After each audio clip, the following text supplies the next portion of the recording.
everybody, and welcome once again to another episode of the Backyard Diamond. I'm your host, biggsdaddycool. You can find me on Instagram, Snapchat, Twitter, any of the platforms that you find out there, the social platforms. You can also find me on Net54, Blowout Forums, any of the other places. If you see Biggs Daddy Cool, it's me, it's that B-I double G. Been off for a couple weeks. I apologize for that. And I want to thank everybody that had been listening and watching, because I really appreciate your time to take a few moments to listen to what I have to say. I had a little bronchitis, touch of the scratchy throat there, and wasn't really up to par on talking for more than a few minutes without coughing. So I apologize for all that the last couple weeks. But I'm back and I'm live and in color once again. And we got some cool stuff to talk about in the next coming weeks. Right now, today, I thought I would share a little more personal story with you. We're going to go back several years. Of course, most of you know I've been in the hobby, in and around the hobby for quite a long time. From the time I was 8, 9 years old till now, probably spans about 40 years or so. So I want to take you back to 1981. 1981, the hobby was in its fledgling stages. You were still going to flea markets, local fire halls, things like that, to see cards. And cards weren't always or sports collectibles weren't always the number one thing on the bill. A lot of these flea markets, people were looking to find useful things or trinkets or tchotchkes, some of them call it, to go around the house, a little more useful type stuff, if you will. 1981, you got to remember, you're just coming out of the Carter administration. Gas was at an all-time high. It was hard for families to get along sometimes. There was a big change in society going on. Well, 1981, there used to be a flea market at a local fire hall, a few towns over, probably about 30, 40 minutes from here, where I grew up. And they would have a flea market every couple months. And there was one guy in particular that used to carry sports cards there. There was really maybe only two that had anything like that. And you're talking a room of probably 20 different guys with, the 6, 8 foot tables set up with their wares on it. No real toy dealers at the time or anything like that. Toys at the time were more like your 50s and 60s metal toys that you'd see at flea markets. We had picked up a few of those back in the day. My dad had a little hearkening back to his youth. Of course, growing up poor in the coal mining area, what always happens as adults, we always look back to our youth. And I see my dad doing things like that at the time. It was 1981, like I said, hot midsummer day, probably July.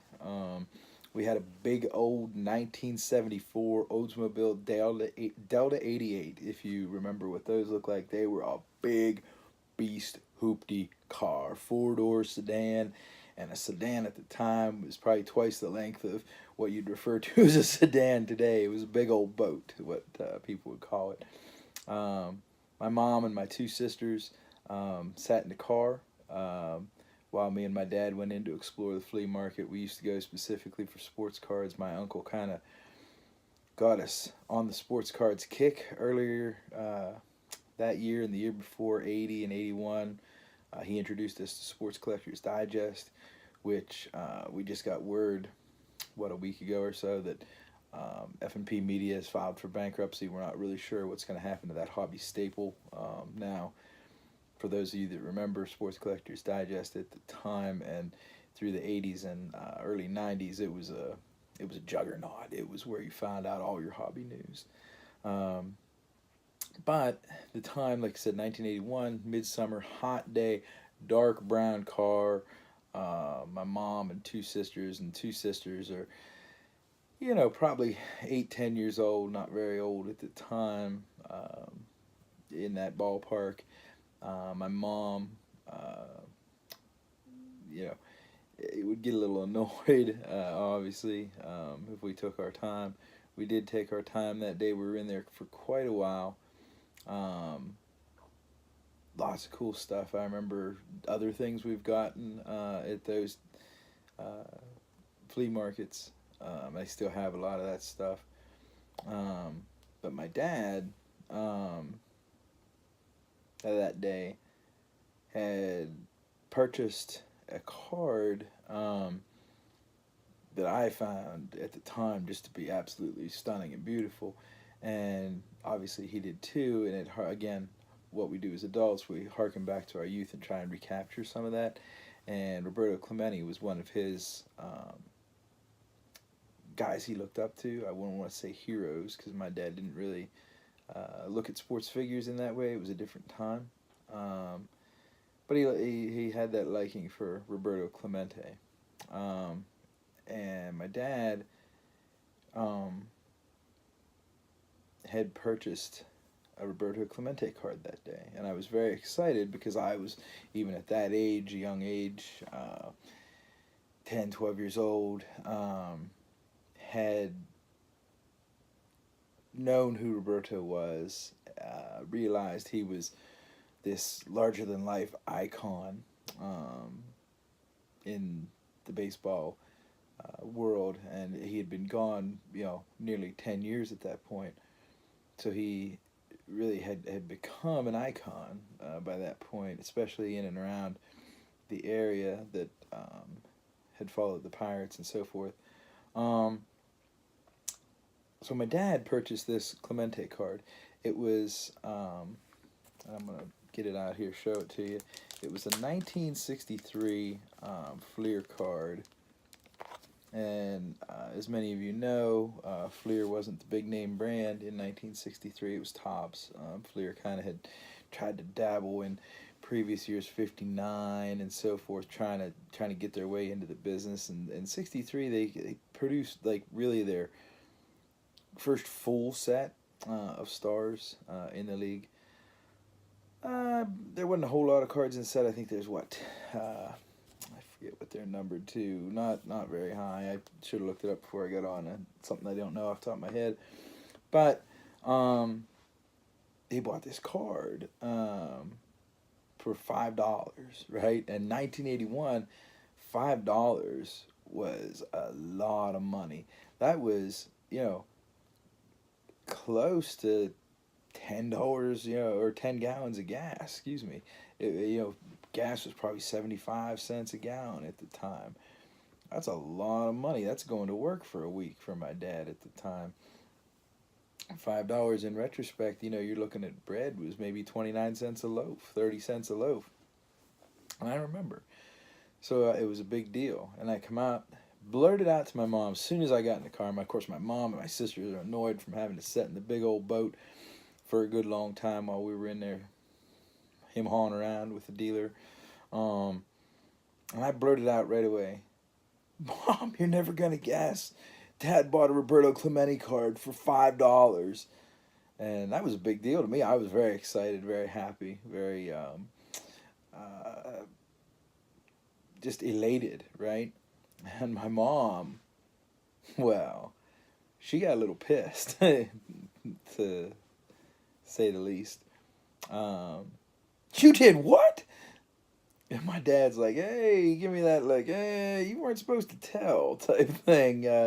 Later on, I kind of figured out how that worked as I grew up and became an adult and married and so forth myself. You weren't really supposed to, say $5 Roberto Clemente card. So fast forward a few years. This was July of 1981. Fast forward 4 years. July of 1985, I lost my dad. He was very young. He was only 42 at the time. And just unexpected. It was medically related. And it just kind of came all of a sudden. And it was one day he was fine, and the next day he wasn't there anymore. And that was tough on a young boy. And I kind of, somebody had recently asked me if I had any, knowing how, kind of generally how old I was and what years I collected and so forth. and they asked me if I had any 1985 football cards to help them, with their set.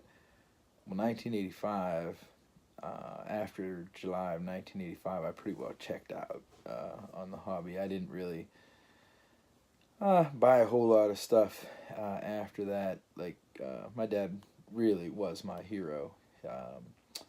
And I'm not telling you, to get sympathy and whatever, but I'm just telling you to give you context. My dad was my hero, and that was, being a young boy, that was pretty tough on me. So I checked out of the hobby for a little while, and I'd, buy a pack here and there. But like I said, we grew up poor. Besides having my dad gone, that put a little bit of hardship on the family. So cards were really priority, especially when it was something that me and my dad really had done together. So I checked out for a while. So, not that I didn't buy packs, 88, 87, 89, got past like 85, 86. 85 and 86 for the years I really didn't care. 87, 88, started getting some more, started getting a job, started harkening back to, my dad and kind of getting back to those feelings. Same we do with all memorabilia. That's why they call it memorabilia. Nostalgia gets you back to that feeling that you once had. So 1991 kind of rolls around, and I was still getting SCD, but there was really no price guides or anything in there. You didn't really know what things were worth, and I never took time to subscribe to Beckett or anything. But I pick up a baseball card magazine here and there, not really paying attention to a whole lot of previous pricings, but I specifically remember 1991 and Tough Stuff magazine, and looking through some of the old price guides, like when I really started to feel like getting back and caring about it. And I remembered my dad had that 1963 Roberto Clemente card, and I remembered exactly where it was, where he put it, where he kept it. It was in the dresser drawer. This card he had paid $5 for. Well, by 1991, you can imagine it had gone up considerably in price. And I remember showing my mom that day, like, hey, you remember that card Dad got for $5 several years ago? She was like, yeah, obviously, still a little kind of thinking, well, what about it? I showed her what it was worth, and it was obviously worth considerably more by that point. And she kind of, chuckled, kind of miffy, kind of thinking like, yeah, that wasn't really worth the effort of getting angry about it. Fast forward several years past then, grading had become a thing, and I had really kind of kept the Clemente with my stuff, away from my stuff. I tried to keep it in, like top loader or something like that. Tried to keep it from getting too much more damage, but with the advent of grading, I had really thought, boy, this is an awesome opportunity to lock this card down, put it in a sarcophagus where it'll never be touched again. I didn't really care what the grade come back, but I wanted it to be sealed up. So what I did, and I believe it was around 2001, the National, when I went to that. I'd gone to previous Nationals before, but by that point, 2001, the grading industry had become quite a bit more prevalent in the hobby. So I wanted to seal that baby up. Once I had it sealed up, I really just wanted it to stay that way. As you'll see, got a little bit of glare with the camera, but you'll see there's a good shot of the 63 Fleer Clemente that my dad had picked up for $5. At the time, people will say, why did I choose SGC? SGC was pretty prevalent at the time. You got to remember, PSA wasn't as huge as it is now. SGC had their own niche. And I liked the 1 to 100 scale. They weren't exactly getting pinpoint fine like 97, 96, 95, 94, 93. But they had the 1 to 100 scale where they had a little bit more guessing. And SGC at the time 98, 99, 2000, in that period, I guess 98 was their first year.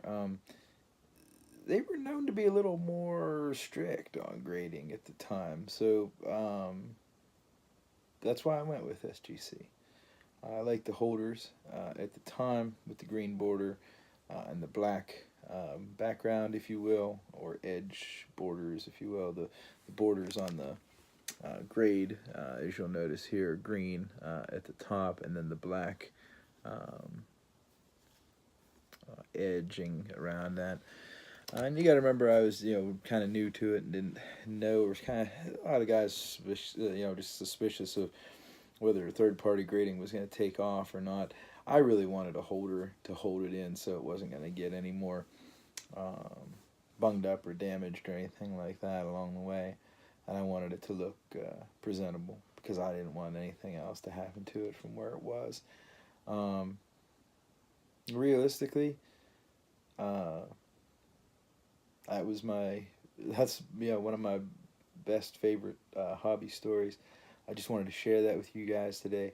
I appreciate you guys taking the time to listen to me. I know this is a little different than format than what we'd had previous, and I'm going to mix it up from time to time with hobby stories and um, still going back to some sales and shipping, and we're going to keep it fresh all along.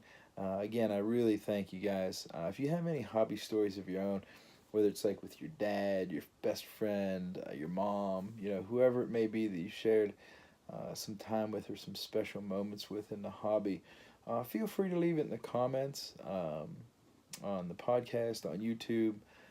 Rate me on the podcast, if you will. I'd really appreciate that. I love when people take the time to reach out to me, and I will definitely respond to you on the YouTube. Leave comments. Let me know what you think. Tell me your story, and I'm always available on Twitter. Hit me up on Twitter. Most frequently is where I reside, at biggsdaddycool. And yeah, I appreciate all you guys coming in and girls coming in, listening to me, give me a listen. Um, I just want you all to have a beautiful day, and always keep on collecting.